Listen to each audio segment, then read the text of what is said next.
Many learner drivers fail their UK driving test at mini roundabouts not because they get nervous and panic, but actually because they make wrong decisions with full confidence that they're actually doing it correctly. My name is Mustafa. I'm a driving instructor with over 10 years experience, so pretty much seen it all. And in today's video, I'm going to be breaking down the 3 most common misconceptions that learners have on mini roundabouts and how to avoid making these mistakes to avoid failing. And make sure you stay for all 3 of them, because the third one might surprise you the most. Okay, let's get into it. The first and most common mistakes learners make when it comes to mini roundabouts is that they give way to oncoming traffic. The problem is that at a normal junction, if you're turning right and there's cars that are coming towards you from opposite, you are supposed to stop and give them way. But at a mini roundabout, if you're turning right and the oncoming car is going straight, who's supposed to go first? The answer is you're supposed to turn right before they go straight, because the roundabout rules is you only give way to traffic coming from the right. And if you're turning right, as strange as it feels, you're actually coming from the right of the oncoming cars. Now that you understand this principle, that should hopefully be a giant step to save you from failing your test, but it's not enough. What I'd like you to do on your next driving lesson is make sure your instructor takes you to a very busy mini roundabout where you have to turn right and you do see a whole bunch of cars that are coming towards you from the opposite side, and you need to get used to being able to turn right and making the oncoming cars stop, which feels very unnatural because it goes against everything you've been taught in terms of turning right at other types of junctions, excluding mini roundabouts. The second most common mistake that learners make at mini roundabouts is not making use of blockers. Do you know what a blocker means? So, the general rule of roundabouts is you have to give way to traffic coming from your right, but the question arises, what if the traffic on your right is being blocked in by traffic coming from their right? Look at this diagram over here. See, you're supposed to give way to cars on your right, but the cars on the right would be stopping to give way to the cars on their right. So while all this is going on, what should you be doing?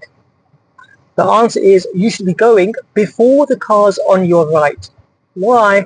Because this is how roundabouts are designed to allow traffic to flow in different directions. The cars that are coming from directly opposite you are blocking the vehicles on your immediate right, creating a chance for you to go when it otherwise would not be your turn.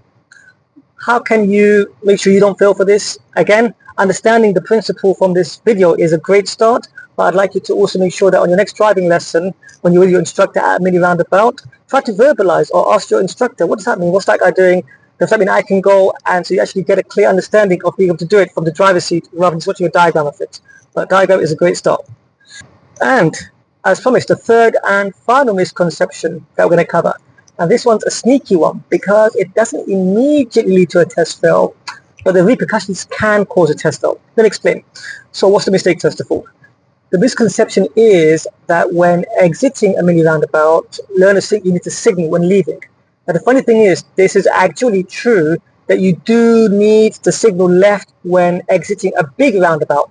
But when leaving a mini roundabout, your right signal is sufficient because everybody can see that you're going right around to the third exit or just the road on the right, whichever one that is.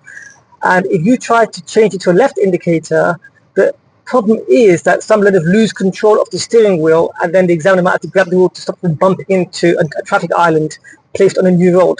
So the funny thing is, or the important thing to keep in mind rather, is that when it comes to exiting mini roundabouts, because there's only one lane the whole way around, when you put your right signal on, everyone around you already knows that you're going to be taking the third exit, so there's no need to swap the indicator out to a left one.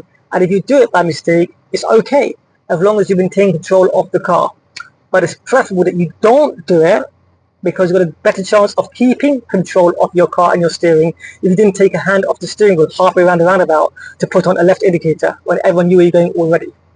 So that brings roundabouts to a close, but the interesting thing is that many learners that struggle with mini roundabouts also struggle with the big roundabouts as well, a lot more popular. So watch my video on big roundabouts next. That will give you my top tips on how to stay calm and deal with the big roundabouts as well.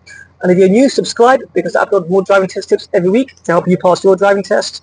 And last but not least, if you have your driving test booked already, then check out my book. The link is in the pinned comment below.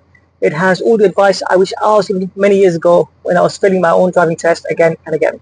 Thanks for watching, and God bless.